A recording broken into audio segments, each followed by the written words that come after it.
Last week, we had a conversation about distractions and how using these tools, the Mastering Alchemy tools, people now get into their own space. They get calm and grounded, and they begin to identify who they are versus what's out there.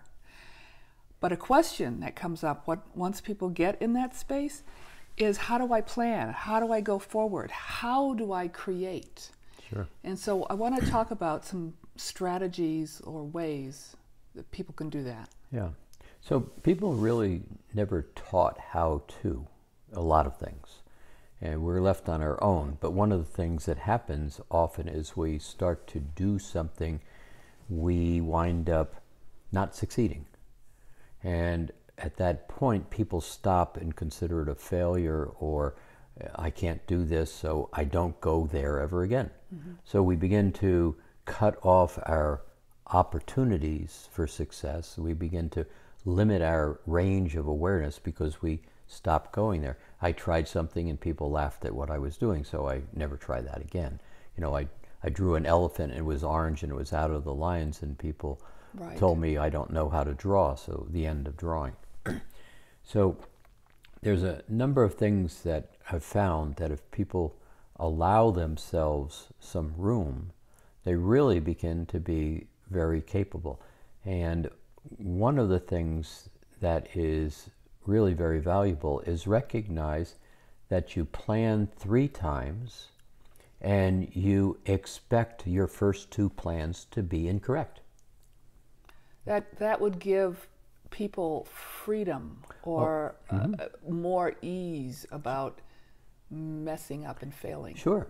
So you just know that your first 2 plans are not correct. Now that's not a problem. Actually, it's very liberating, because you basically build your plan and you build it in the context of, I think this is all going to work.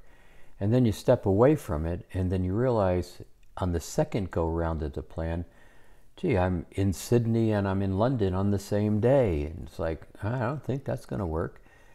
At that point, people say, see, I'm a failure, I didn't do it. Well, no, your plan is being flushed out. You're basically beginning to recognize, okay, let me go back in and make an adjustment. And you go back in again and you make an adjustment and you start fine-tuning it. And so there's your second time, and actually even maybe a third time you go back in and you realize, okay, I've moved my travel all around in that example, and gee, this plane gets me to where I want to go at midnight, and this other one gets me to where I want to go at 12 noon. And so you start to fine-tune that plan. And then by the time you get to really the third plan, or the fourth plan in this case, you've really taken away a lot of the inconveniences or the awkwardness of the plan. This kind of reminds me of the 4th, 5th, and 6th rays. Is that in level 2? Yeah, level 2. And it's just very playfully having 3 tables, and you're wanting to create something, so you move the thing through the tables like you're saying, and you disassemble it, you bring it back into your life and evaluate it. That didn't work. You bring it to the 5th ray, you disassemble it, bring it back, oh, and this works. And anything that doesn't work, doesn't fit the plan, you release it to the 6th ray. Sure, so that's, sure. It sounds very similar. So in one of the pieces of that, what people do is they make a decision, and then they embark on the decision, and we get caught up in linear time. Meaning, I did that, I put it in motion, it didn't work, I'm now a failure, and I can't undo it. Yes, you can. You can undo everything. Mm-hmm. So, but you got to understand that you can undo it. So the 4th ray is this ability to look at your plan and say, yeah, this is what I want. And that, yeah, it's what I want, is the cement, is the glue. It puts it into place. It makes it very stable. It makes it happen. But at the same time, it is also, that 4th ray allows you to destabilize, disconnect, unravel pretty much anything.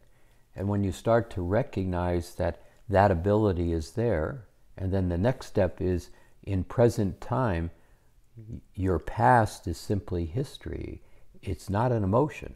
You know, it's like something bad happened and I'm a bad person. Well, the something bad happened, and in that moment you felt awkward. But 20 years later, when you put your attention on it, you don't have to draw the emotion that says, I'm not okay and I was a failure.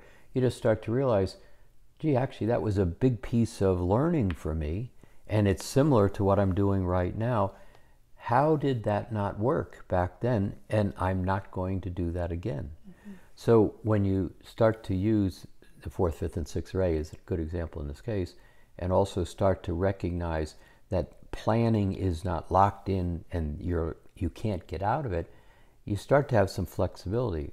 But looking at the planning process, whether it's going to the store or whether it's going to across the ocean to a vacation, basically give yourself some playfulness all the way through it.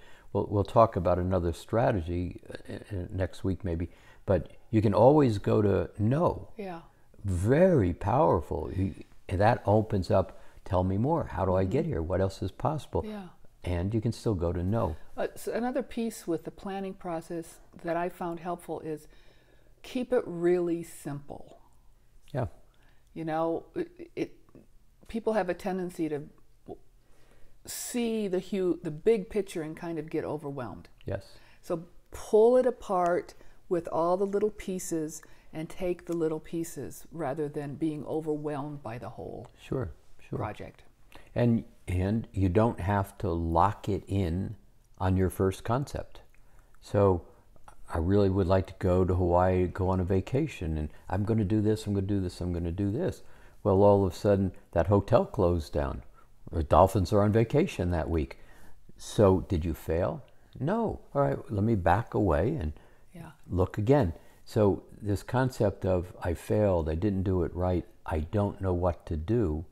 The I don't know what to do is mostly because I shut down so many times in the past. Mm-hmm. The thing about this shift is the opportunities that it's providing are really extraordinary. And they're happening in ways that had never been perceived before, but they're coming very easily.